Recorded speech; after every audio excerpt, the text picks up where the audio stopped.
Hello and welcome to all the fans of the greatest show on earth, which is the Vampire Diaries. I welcome you at the 12th episode today that is called Unpleasantville. And let's dive right into today's episode. After the recap, we have our first scene that begins with Elena and Stefan, who are laying in Elena's bed in her bedroom, and they are talking. Elena says, "Stefan, who was that man in the road?" "I don't know. Do you remember anything else about him?" "I wish. I never really saw his face. He was wearing a hoodie. All I can remember is that there was these black boots coming towards me." "I brought some vervain for you and for Jenna, and I made this bracelet for Jeremy and a few extra ones for friends. You can put it in jewelry or you can even put it in food or drink, but as long as it's on you or in you, a vampire cannot control you." And she says, "Wow, so much to remember," which is like such a dumb line. And then Stefan says, "I know, but there is another vampire in town, so until we find out who that is, what he wants, we have to be careful." Jeremy is downstairs and he's drawing, and then somebody rings the doorbell and Jer is opening up the door and it's a pizza delivery guy. Jer is calling Elena that he needs some money for the pizza. She's coming downstairs to pay for it, but before she gets there, Jer invites this guy in.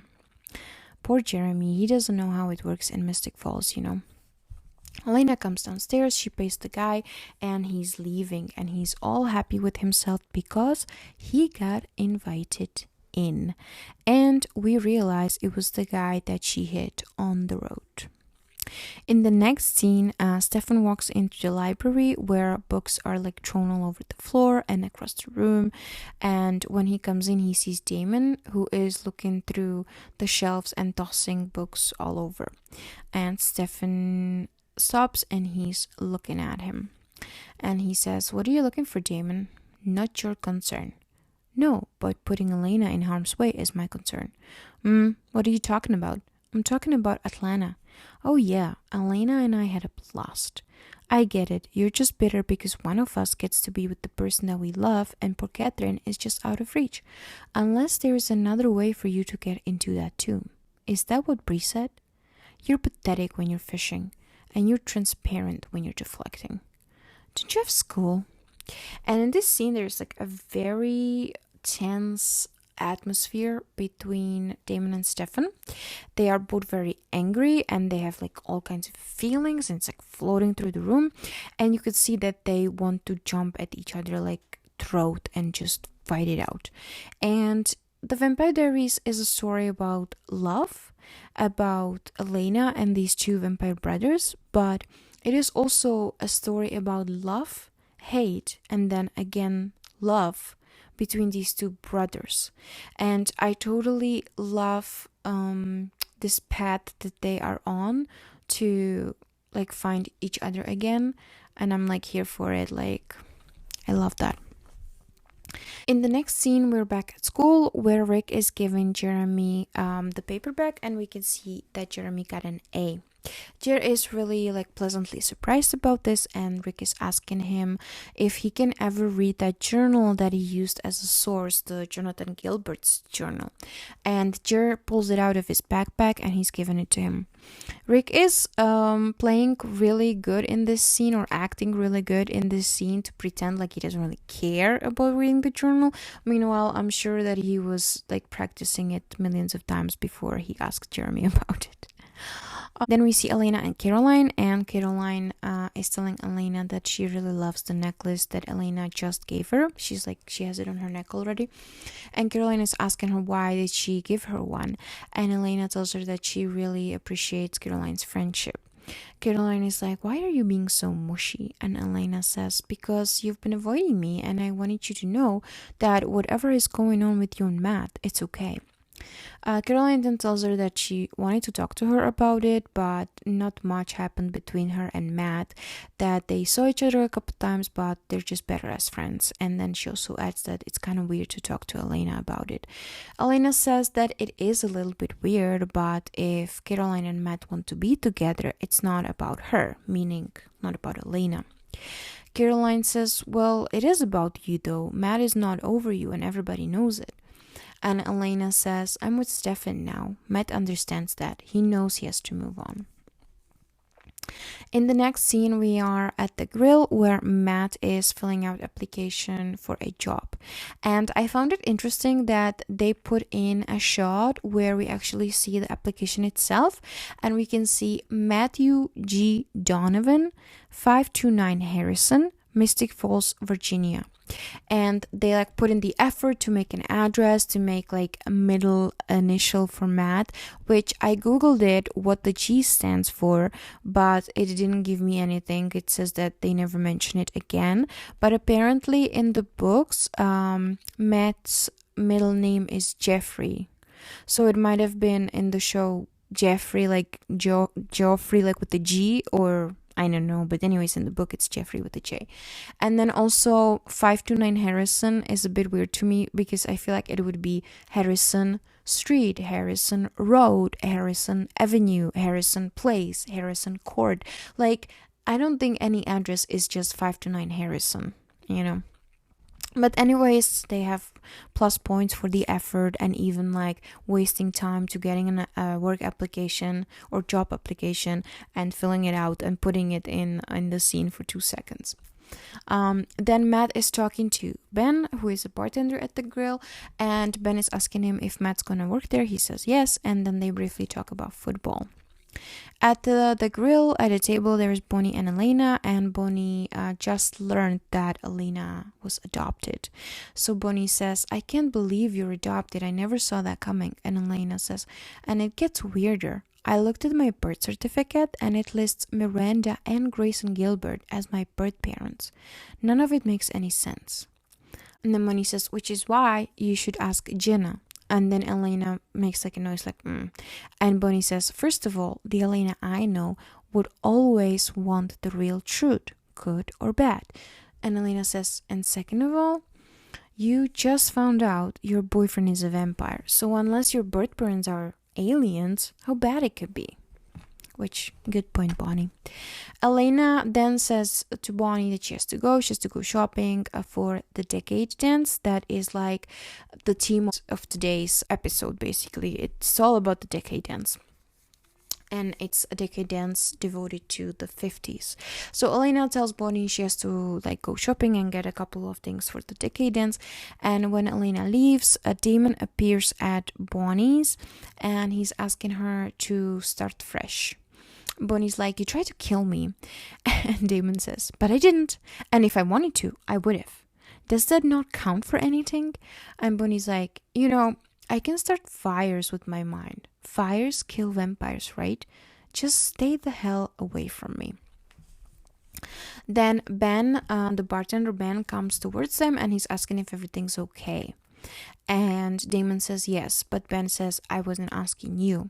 Damon is trying to control his urge to just kill Ben, and he makes like a face and walks away. Bonnie then says thank you to Ben, and he says anytime, Bonnie.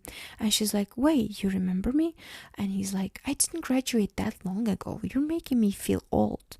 And she laughs and she's like, no, sorry, I didn't mean that, I just didn't know that you knew me. And Ben is totally like lame and basic and says, I always know a pretty face. Okay, Ben, we get it. In the next scene, we see Elena with a little bag from Sephora, which I thought was hilarious. And she's walking towards her car when her phone rings. She picks up the phone and she can hear from the phone, like on the phone on the other side, it says, you hit me with your car. Is that your new car? You got away from me last time, but that's not going to happen again. Elena quickly opens the car, gets in and drives away. And we see Noah that is standing there and watching her.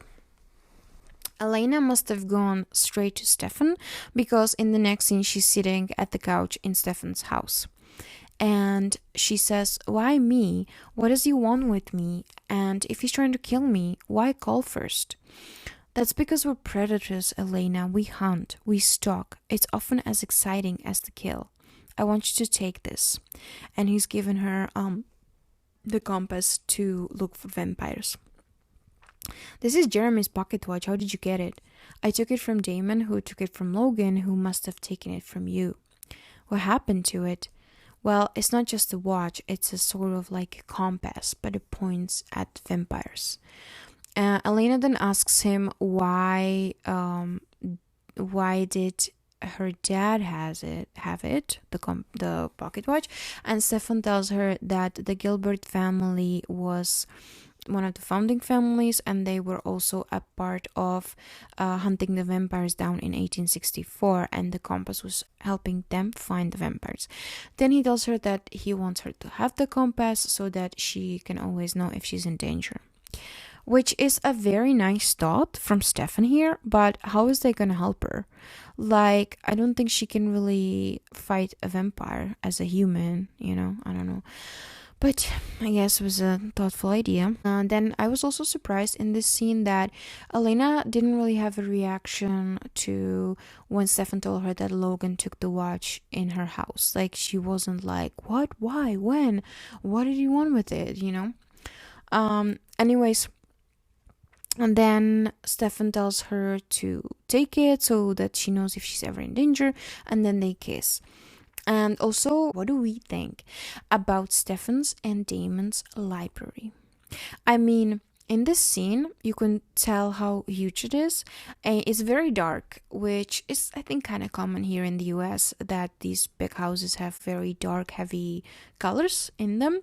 But, like, the layout of the library, I love that. I would make it a little lighter inside. But I love it, and I wish to have a library like that one day. And I also wish to have the reading/writing window that Elena has in her room. I've always wanted one ever since I started watching Vampire Diaries, and which I was maybe like 16, 17, and it hasn't left me, and it's almost 20 years later, or 18, let's say. Okay, but I'm old anyways. In the next scene, we are at the school and we have Matt and Caroline here. I don't really know what they're trying to make there, but they're painting something. Maybe it's something for the party later that night, which is kind of late to make anything, but whatever. They're flirting and they are laughing, and then Caroline is asking Matt what is he wearing tonight and if they should color coordinate, which is such a Caroline thing to say. Matt tells her that he's not going because he has to work, and Caroline is like super upset about that, and then she's like kind of arrogantly tells to Matt, since when do you work at the grill? And it's really like, it sounds like super bad when she says that, and Matt is hurt by this, and then he says, because some of us have to work. And then he says that his mom is in and out, which means that like he has to pay the bills. Caroline said, Caroline tells him like, oh, I didn't mean it like in a bad way. I just meant that I didn't know that you have a job. And he says, well, I do, and I gotta go. And then Matt is leaving, and poor Caroline is just there like being super sad, like watching him walk away. In the next scene, we have Jeremy and Anna at the grill. Anna is asking him how did the paper go, and he says that he got an A, and he thanks her for all the articles that she helped him find. Then she's asking him, what about the vampires? Did the teacher believe it? And Jer tells her that he doesn't even believe it, and it was just a paper. Then Jer says that he has to go, and Anna is asking him if he wants to do something later. Jer tells her that he can't because he has to be at the decade dance at school, and he's like in charge of the stand with the punch. Like he has to be like pouring the punch, which is a funny position to be stuck at, to be doing.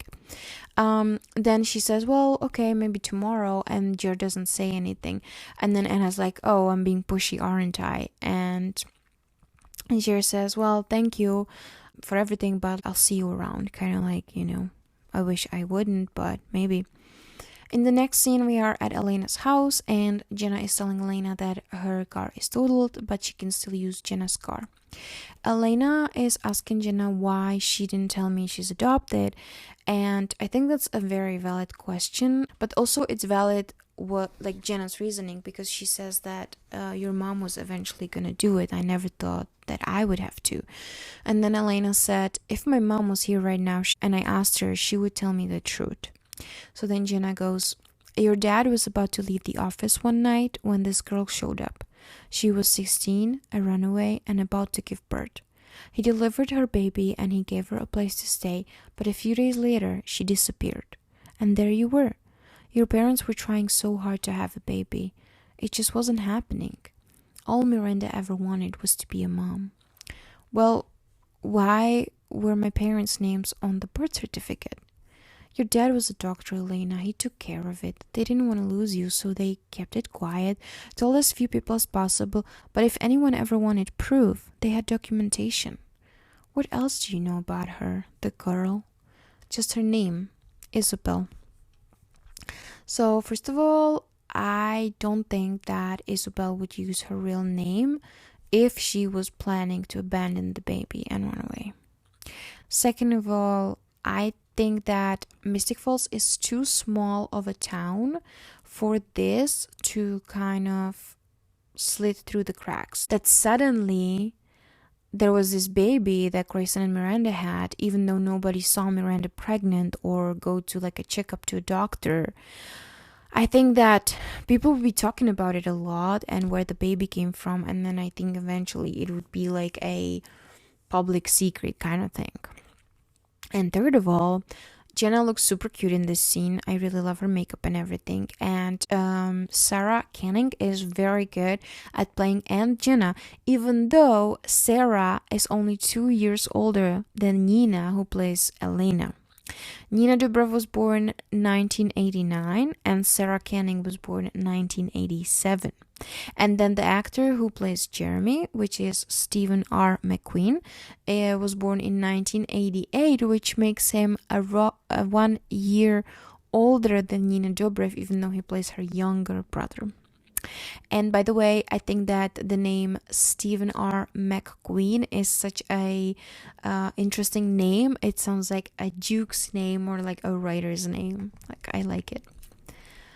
In the next scene, we have Stefan and Damon, and there is like a very emotionally packed scene with like jokes and just like pushing each other to the edge. Damon is sitting at the table in their library and he's like making a list of all the founders of Mystic Falls, and they show you the paper for a couple seconds.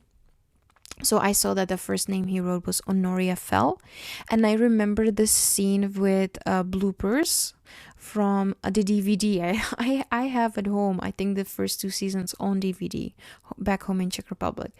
And I remember on one of these DVDs, I guess the first seasons, because it was in the first season, there was bloopers from the show, and Nina Dobrev was not able to pronounce Honoria Fell. She kept like messing it up, and then she started laughing and they just couldn't get through the scene. So eventually they cut out the Honoria Fell and they made her read like all the other names because she just couldn't do it. So it was funny to me that Damon here was writing that down, and it reminded me about that right away. And so Damon is writing, and it's Honoria Fell. Then he has Benjamin Lockwood, John Gilbert, and William something. And it like jumps away, so you're not able to see what he finishes writing. But it looked like William F. So then I thought maybe it was William Fell. But then I googled it, and it was William Forbes, which makes sense. Anyways, when he's doing his little founders list, Stefan is coming in and he's throwing a book on the table right in front of Damon, and Damon is like, "Why did you bring me Dad's journal?" And Stefan says, "Because you're looking for it." "And why would I want it?" "Gee, I don't know, Damon. Maybe you want to do a little bit of posthumous bonding. Go ahead, enjoy it, read it. I have. Nowhere in it does it say anything about Catherine or the tomb or how to open it." I'm not surprised. Man could barely spell his own name. "I'm really sorry that it won't be any of help with your diabolical plan, the sequel. You know, I can help you." "You? Help me? Oh, I don't know. Seems a little bit unnatural. I'll do anything to get you out of this town, even release Catherine." "What about the other 26 vampires?" No. They can't come. They have to stay put. But Catherine, I would consider that." "What are you doing, What's your angle? Think about it. Why would I trust you?" See, that's your problem, Damon. You apply all of your shortcomings to everybody else. If history is any indication, there's only one liar amongst us, and he means Damon. Stefan then leaves, and he's leaving Damon to like kind of pondering about it. And you can see on Damon in the scene that he really wants to trust Stefan, but he's very afraid to trust him. I also love this scene because I love their banter and like driving each other crazy with these little like hints and like tiny insults like your diabolical plan, the sequel. And I also love the line when Damon says, I'm not surprised, man could barely spell his own name, meaning his father. That is just hilarious. So yeah, I love this scene and the two of them. They have great scenes in this episode. In the next scene, we are in Elena's bedroom, and she's like, getting ready for the party, finishing up her hair, and she has an outfit in the 50s theme. And then she goes to the bathroom, and she's finishing up her hair with like a blow dryer. When she's using the blow dryer, the compass starts like clicking and spinning on her bed. And then after she comes out of the bathroom, she realizes that, and she immediately picks up her phone. She runs downstairs, and she's calling Stefan to let him know that that's happening. Damon answers the phone, and he's telling her that Stefan is on his way to Elena and that he forgot his phone at the house. So Elena feels relieved because she thinks that Stefan must be close, and that's why the compass is spinning. But while she's saying that, we see Noah, who's like hanging from the ceiling, like he's like wedged between the beams. And then when she hangs up the phone, Noah jumps and like goes after Elena, but luckily Stefan appears and he takes him down, and then Noah runs away. Then we are in Elena's house still, but Damon is there, and all the three of them are talking about like who is that vampire and what does he want with Elena. And Stefan says he doesn't know, but he's been invited in because he posed as the pizza delivery guy. And then Stefan again is asking Damon like, are you sure you don't know who this is? And Damon's like, no, I don't, because like Stefan, I guess, still has a little bit of suspicion about Damon. But Damon's like, no, I don't, and I've told you there is not a vampire in town. Then Stefan again mentions that he has been invited in, and Damon is nodding and he understands like what that means. So then he says, okay, well, take him down tonight. Then he looks at Elena and he's like, can you do that? And she's like, what do I have to do? And Damon says, you'll just let your boyfriend take you to the dance and we'll see who shows up. Stefan says that's a bad idea. And then Damon says, until we get him, this house is not safe for anybody who lives in it. Which Elena realizes that he means Jenna and Jeremy are in danger as well. So then after Elena realizes that, she's like, I'm going to do it.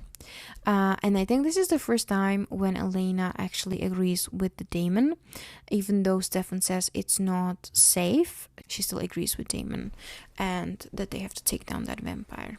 So we can also see it on Stefan's face that he's like, he doesn't understand that she actually agrees with Damon. In the next scene, we are at the decade dance at the school. Everybody has perfect costumes, everybody is dancing in the perfect way, which can only happen in a show. Because if it was a real high school, everybody would be standing around and lurking and just watching, and nobody would be pulling out those amazing moves that we can see in this scene. So that is a very unrealistic thing. And also everybody's costume is just perfect. Like, really? Everybody can just pull off a look like that with the hair and everything? I don't think so. Jenna then goes to Alaric and she's telling him that she put on a costume so that she can fit in. And Alaric laughs at her and he's like, you liar. And Jenna's like, oh, well, I love like a theme decade dances. And I went to school here and they also do the 60s and 70s, just by the way. And then Alaric says that they're going to get something to drink and they're walking away together. After that, Elena, Stefan, and Damon, all three of them, are coming to the party together, and we see all three of them as a team for the first time, I think, ever. Elena is then standing by herself at this like table, and Bonnie and Caroline join her, and they both have perfect outfits, perfect hair from the 50s, like amazing. Elena asks them, having fun? And Caroline says, no, but this look, and she like points at her outfit, took about 2 hours, so I'm at least staying half of that. Bonnie then asks, what's Damon doing here? And Elena says, he wanted to come, I promise he'll behave. So what is this, like a threesome now, you and the Salvatore brothers? And Elena says, no, but if I'm gonna be with Stefan, then I have to learn to tolerate Damon. It's not like I can kill him. And Bonnie says, there's a thought. And Caroline, I'll help. And it's hilarious. Then they clink their glasses together, Bonnie and Caroline, like to that idea. And Elena looks down and she's like trying not to smile at that joke, but it's hilarious. I love it. Next, we have Jenna and Rick. Jenna is telling Rick that she can finally see some change in Jeremy, and Rick is telling her that, you know, losing someone so close to you and so suddenly, it's like one of the hardest things that he'll ever have to face in his life. And then Jenna kind of switches, you know, towards the topic of Alaric's wife, and she says, you really don't know what happened, and he says that that's the hardest part, not knowing what happened to her. And then she's asking him if it's okay that they talk about his wife, and he says there's not much to talk about. And then Jenna says, maybe one day you'll know what happened, and he says that he hopes that he will. And when he says that, he's looking at Damon, because as we saw in the last episode, there was this flashback where Rick saw Damon feeding on his wife, his dead wife. Then in the next scene, Damon is kind of like sneaks up towards Bonnie and Caroline, and he's asking Bonnie if she wants to dance, and she's like, I'm out of here. And then Damon says, please give me another chance, and Caroline says, back off, Damon. Damon is there, and Stefan and Elena are coming, and they're asking him what did he do to the girls because they left. And he says, I was perfectly polite. And then he's like, Elena, would you like to dance? And she says, I would love to. And then she turns towards Stefan and she goes, may I have this dance? And when Stefan and Elena are walking away to go dancing, Elena looks up at Damon with like this devilish smile that like she kind of like, you know, messed with him. And Damon rolls his eyes. Then Elena and Stefan go on the dance floor and they sway to the music, and across the room, Noah, the guy with the, you know, the hoodie, is watching them. Then Elena says, shouldn't you guys be able to sense each other or something? And Stefan's like, no, doesn't work that way. See him anywhere? Not unless he's wearing a pompadour. And Stefan says, wow, not one of the better fashion trends. And then she's like, come on, I'm sure you looked great back then. Are there pictures? No, burned, buried. Seriously, what was it like in the 50s? Because in my mind, I have this picture of somewhere between American Bandstand, Grease. It's all varsity sweaters and milkshakes. Then we see Jeremy, who's at his punch pouring post, and Anna appears. Jer is asking her what she's doing, and she says, well, seeing you as you also neglect to invite me, I took matters into my hands. You're doing that thing again. What thing that would that be? That thing where you pretend we're dating even though we're not? Oh, you mean stalking? Yeah. Get over yourself. Come on. I've never been to a school dance before. Humor me. In the next scene, Bonnie and Caroline are coming to the grill, and Bonnie is looking at the bartender, Ben. And Caroline tells her that she can do better than a washed-up jock who pours drinks for a living. And unluckily for Caroline, Matt hears this and he like walks past them, and Caroline's like, oh, hi, and he's like, what's up? And he doesn't even look at her. We are back at the party where Rick comes over to Damon and he starts a conversation with him. Yeah, I don't recognize you. How did you get roped into chaperoning? Alaric Saltzman. I'm the new history teacher. Then they shake hands and Damon says, okay, the cursed faculty position. So I've been told. Damon, Salvatore. Salvatore, as in Stefan? He's my little brother. I'm his legal guardian, hence the chaperoning. I hear he's very bright, not that I've had the chance to see for myself. Well, his attendance record's a little spotty. Family drama. No parents? It's just the two of us now. You, live here your whole life? On and off. Travel a bit. Really? Where? Around the States? And then Damon looks at him with raised eyebrows dude, why are you asking so many questions? And then Rick continues, I'm sorry, I'm nosy, I don't mean to pry. Look, it was nice meeting you. And then he puts his arm on his shoulder and pats him and says, enjoy the rest of the dance. And Damon is looking at him walking away with suspicion. Then we are back at the grill where Caroline and Bonnie are sitting at the table and Bonnie is looking at Ben. Caroline is, sulking, sad. And she says, tonight was so much better on paper. And Bonnie's like, you're just feeling sorry for yourself. Go and talk to him. Be bold and fearless. Yeah, that's coming from the girl who's been eye-stalking the bartender. You're right. And then Bonnie gets up and she goes to talk to Ben and they actually make they're gonna go out on a date. Caroline still sits at the table and Matt walks by and he ignores her. And she's like, seriously? Which is such a Caroline. And then Matt's like, is that for me? Do you see anybody else in the vicinity? Do you need something? Are you mad at me or something? No care, I'm not mad. Well then why are you being so weird? I'm not. I'm working. You're avoiding. No, I have a table to clean. That's the kind of thing that washed up jocks do to make a living. And he walks away and Caroline realizes that he heard what she said earlier. In the next scene, we are back at the school decade dance and we see Anna and Jeremy. Anna is bringing more cups to Jeremy and she's asking him if she could ever borrow the Jonathan Gilbert's journal.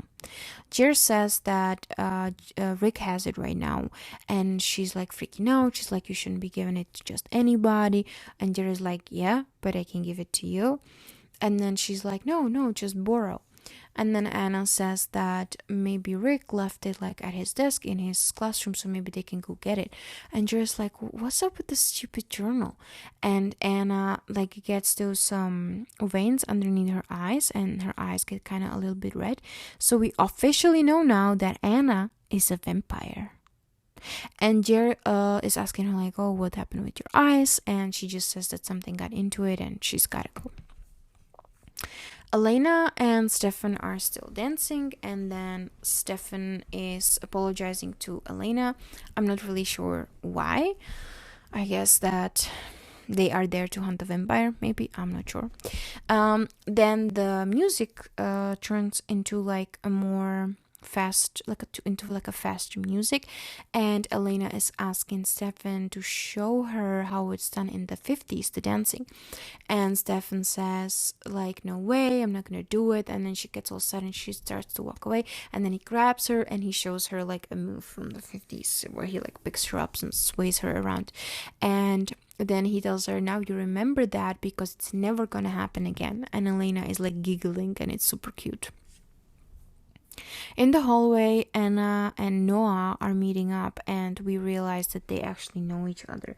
And Noah is asking her, what is Anna doing there? And Anna tells him, trying to get the journal, as in sticking to the plan, something you're not doing. Leave the girl alone. And he says, I like her, she looks like Catherine. And Anna says, she's not Catherine. Catherine's in the tomb. I know, but until we open the tomb, I got to play with her. Don't be stupid, that girl is with the Salvatore brothers. They don't scare me. They never have. Please, Noah, don't do this. You're gonna ruin everything. You got nothing to worry about. I'm not gonna let anything happen to you. You will get what you came for. Just let me have my fun. And then he says, she looks like Catherine. As that is an excuse. Damon is then super funnily dancing with this girl that he met there. And it's hilarious. I love that scene. He's dragging her back and forth, but in a cute way. Elena is watching this and she's telling Stefan, you really can't take him anywhere, can you? Then Elena sees a guy in a hoodie and she tells Stefan about it. Stefan goes after this guy. He catches up to him in the hallway and grabs him under the throat, but it is not Noah. And this guy is telling Stefan that somebody gave him the hoodie and told him to put it on. And I think that Noah actually compelled him to put it on, because like why would you put it if somebody like a stranger told you, hey, put this hoodie on, you'd be like, okay. So I think like Noah compelled him to do that. Elena is looking for Damon at the dance floor, but she can't find him. Then her phone rings, she picks it up, and it's Noah. He's telling her that unless she goes through the exit door that's right behind her, he's gonna kill Jeremy. And because, you know, she'll always protect Jeremy, she listens to him, and she's getting out of the room. She's running through a hallway, and then she goes into a cafeteria. The guy, which we know is Noah, catches up to her, and he grabs her. But she like shoves a pencil that she found, and she shoves it in his belly, and then she shoves one in his hand and another place as well. She's kind of like surprised. It kind of stopped him a little bit, so she gets away. She finds a mop, and then she makes it into a stake. She wants to use it, but he's quicker than her, and he grabs the stake out of her hands. And I was like really proud of Elena for putting up a fight like this in this scene. Then Noah laughs a little bit and he wants to bite her, but at that moment Damon and Stefan are appearing, and they grab Noah away from Elena. Damon tells him, listen, nobody wants to kill you, we just want to talk. And Stefan's like, why are you doing this? And he's like, because it's fun. And Stefan says, what do you want with Elena? And Noah says, she looks like Catherine. And Damon asks him, you knew Catherine? Oh, you thought you two were the only ones? You don't even remember me.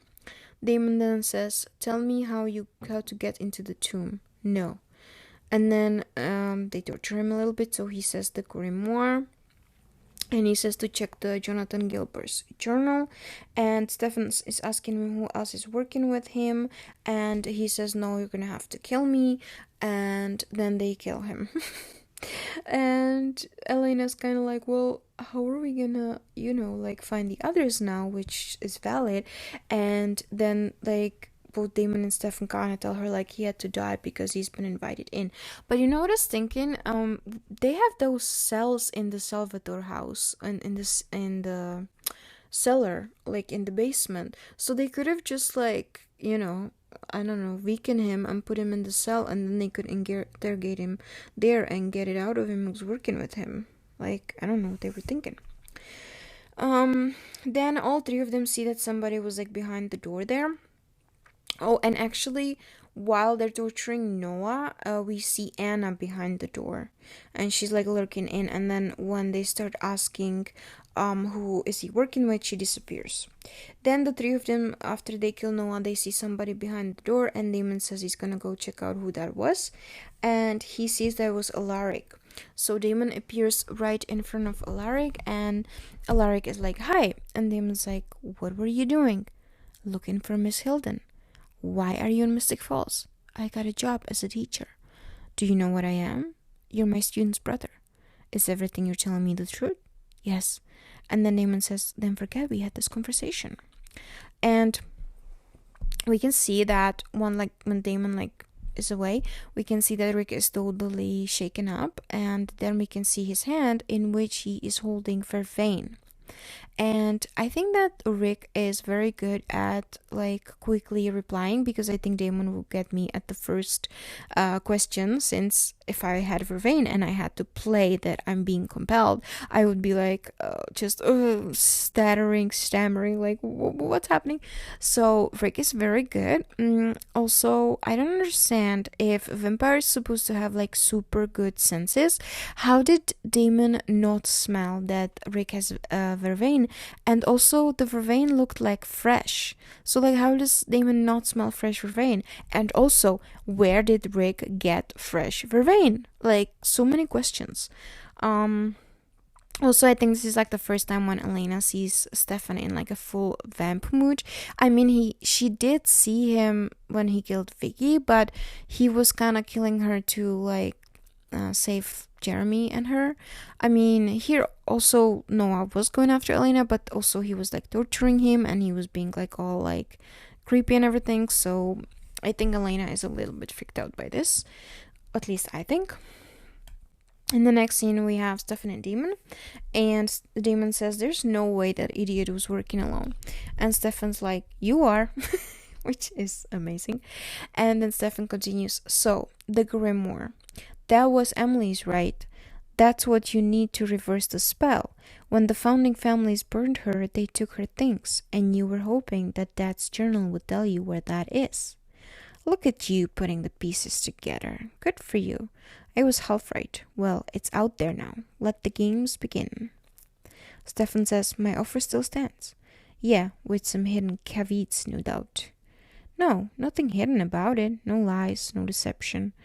I'm there when you open up that tomb and you and Catherine go. And the other 26 vampires die. And if I agree, I'll help you. Why should I trust you? 'Cause I'm your brother? No, that's not gonna cut it. Because I want you gone? Okay. And then they both kind of like nod in like understanding that like they just made a deal that Stefan's gonna help him. And also, I have a question, okay? So, where is Elena at this point? Like, they're talking about this, like, trust me, not trust me, let them help you, not help you. Where is Elena? They just killed a guy that was trying to kill her, and they agreed that he was not working alone, meaning there's other vampires there that probably, like, might be after Elena. I mean, like, it makes no sense they would just leave her alone right now and to talk about their shit. In the next scene, we are back at the grill where Caroline is going to Matt, and she says, look, I said something stupid, I'm sorry, but I wasn't even talking about you. Yes, you were, Caroline. Ben could easily be me. We're just alike. We're just alike. That's not true. Are you seriously mad about this? Matt, you know me. I say stupid things without thinking, and then I have to apologize and take it back, and I'm a terrible, awful person, but I'm working on it. Look, can we just not do this right now? Okay, when do you get off? Look, this thing that we've got, it's nice, and it feels really good, and I know you want to take the next step. And Caroline is like, how do you know that? Have you even asked me? I'm not over Elena. I mean, I don't know if I am. But if we go there, then it could mess things up, and we might lose this. And this is the only good thing that I've got going for me right now. So if it doesn't work, I'll just disappoint you and hurt you, and I don't want to do that. Well, big problem, Matt, because you took the next step all by yourself, and you played the whole thing out in your head, and you decided to bail before even giving it a shot.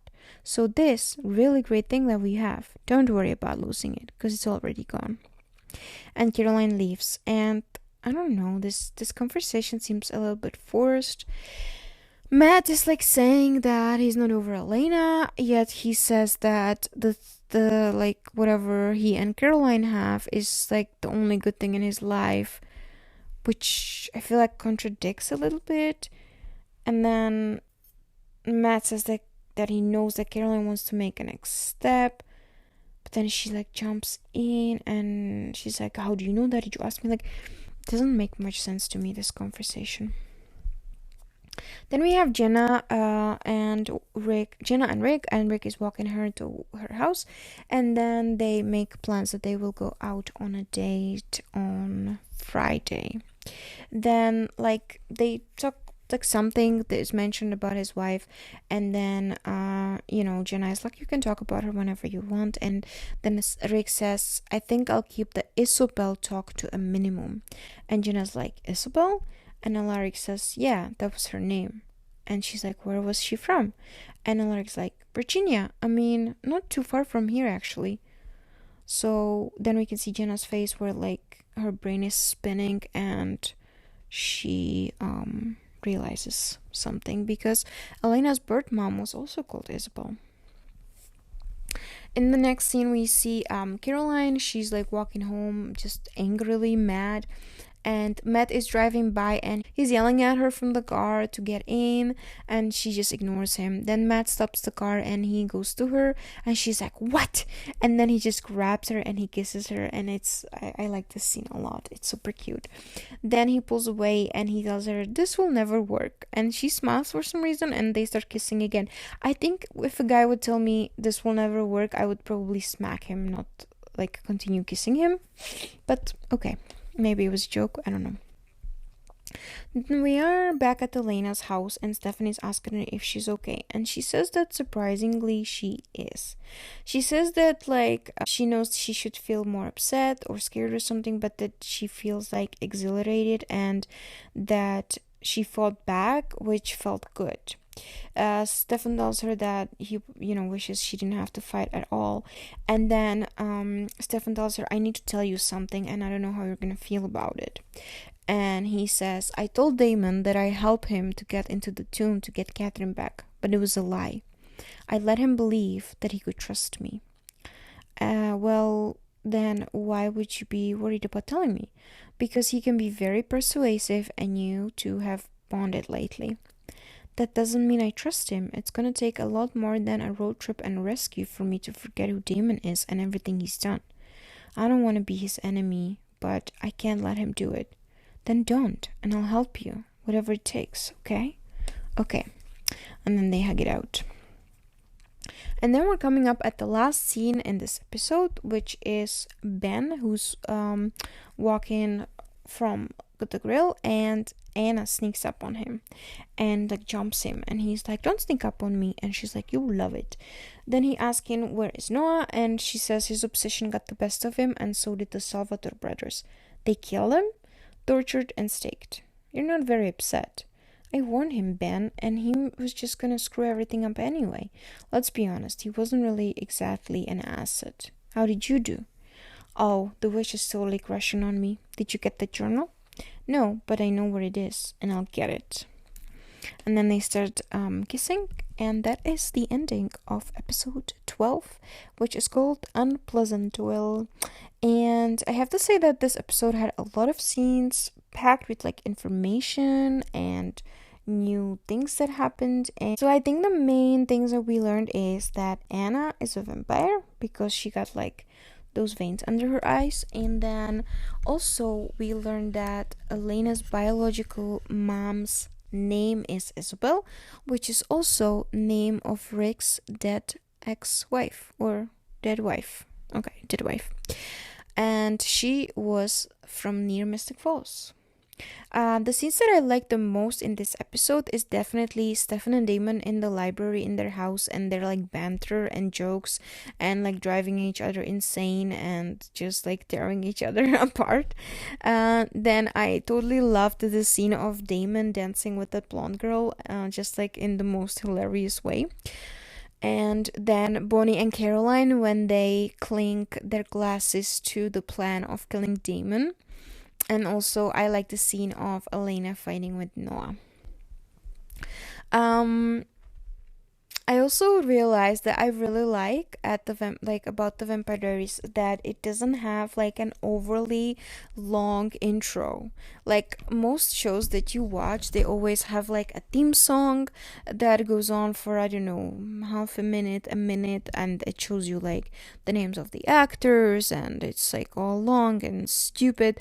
And I realized that Vampire Diaries never had that, and I actually really like it that it's just the graphics on the screen for a couple seconds and the doo-doo-doo-doo-doo, and you're done, and that's it, and you can dive right into the episode. And I was also thinking that like Netflix and the other streaming things should definitely have some kind of a function or option for you to turn off the intro like music scene, because like especially if you're binging, I feel like Netflix should recognize that you're on a binge, and then maybe by like the third episode you're watching, it should just like automatically skip through the intro, because like I'm rewatching True Blood now, like I mentioned, and every episode I have to skip through the intro, and it's like really annoying, and sometimes I miss the button and then it's like a whole thing, I have to click myself through it, and it's like Jesus. Like there should definitely be an option to shut that off. So I really appreciate that about the Vampire Diaries. Anyway, there is another note from the True Blood I'm watching, and then there was a scene with Nan Flanagan and Bill Compton, and Nan is mentioning to Bill that Louis is sensitizing True Blood. And then Bill is like, Louis Pasteur, and she's like, yeah. So I thought that was super cool that they made like this note, and they made Louis Pasteur into a vampire who's synthesizing True Blood. I thought that was really cool. Also, in one of the episodes, Eric Northman mentions that he is a Virgo, which is also what my zodiac is. So I love that for me. And a little bit from personal life oversharing. I'm a big hockey fan. Basically, most Czech people are. Hockey is like a national sport, national treasure. We are very proud of our hockey.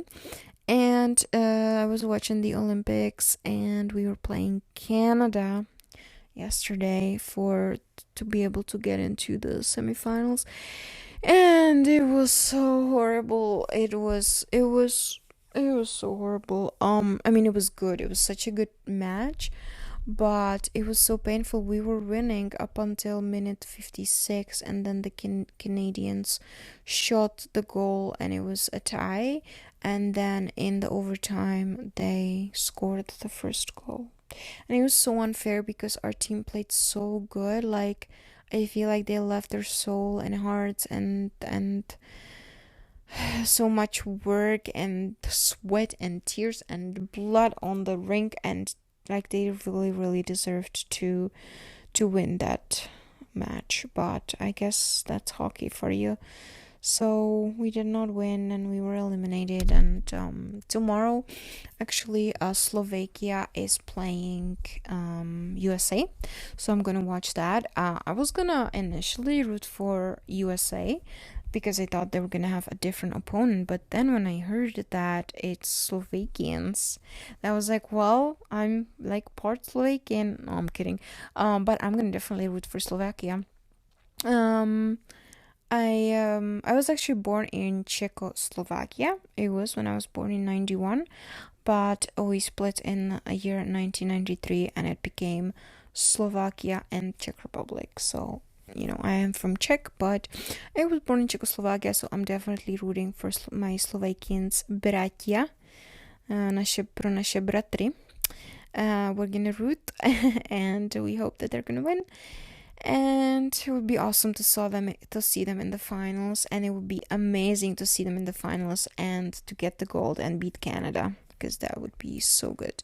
So we're gonna root for the Slovakians tomorrow, and it's gonna be good. Other than that, I hope that you're having, a good week. You're doing some fun stuff, and you have some fun stuff planned for this weekend. I just cannot wait for the spring. I'm pretty much done with the gray and dark and cold and snow and everything. Like, I'm over it. I'm also planning a trip to Florida, maybe in May, to see my friend. And we want to go to Universal's, where I think it's Universal's where the Harry Potter castle is. So I'm super excited about that. We're gonna finalize it next week, and then I'm probably going to Europe for 3 weeks in the summer, which is gonna be super fun too. And I want to go to Switzerland. I've been wanting to go to Switzerland for years, and I've never made it, but I definitely want to go this time around and have more time in Europe, because usually I'm there for a week and it's super hectic, and I'm just like bouncing from one doctor to another, because we have a really good healthcare, and it's a universal healthcare. So every time I go, I do all my blood work and all my doctors there, like a dentist and dermatologist and GP, just everything, because it's so much cheaper. I think I pay like $200. And it's just because I'm not living there. If I was living there, it would be for free. But because I live here now, I have to pay for the insurance for like 2 months, and it's like $200, and then everything's free, and it's amazing. I love it. So I want to go in the summer and really like enjoy and just travel a little bit and just have a little bit of a chill time, go to Prague and wander around and stuff like that, and not just like run back and forth from one place to another and just like not having any time with my friends and family. So I'm really excited about that. This year has started up so fast, and it's going so fast, and I can't believe it. Like it's really insane. But I hope that it's going well for you. I hope that you're achieving some of your New Year's resolutions, and you're doing good with that. And we will meet here again next time with the 13th episode. So I hope you enjoyed today's episode, and if you have any comments, questions, or something you want to tell me in a message, you can do so on my vampire Instagram, which is TVD forever / I was feeling epic, and you can follow me there, you can text me there, you can also comment if you like this podcast. I just got a comment from a Slovakian girl, a listener, and she said that she loves it and to keep going, and it honestly made my day. So if you really like this, then just drop a heart or something and send me a message, and I will be happy to receive it and read it. But anyways, have a great rest of your week. Do something fun on the weekend. Don't forget to relax, and we will meet here again next week with the 13th episode. Bye.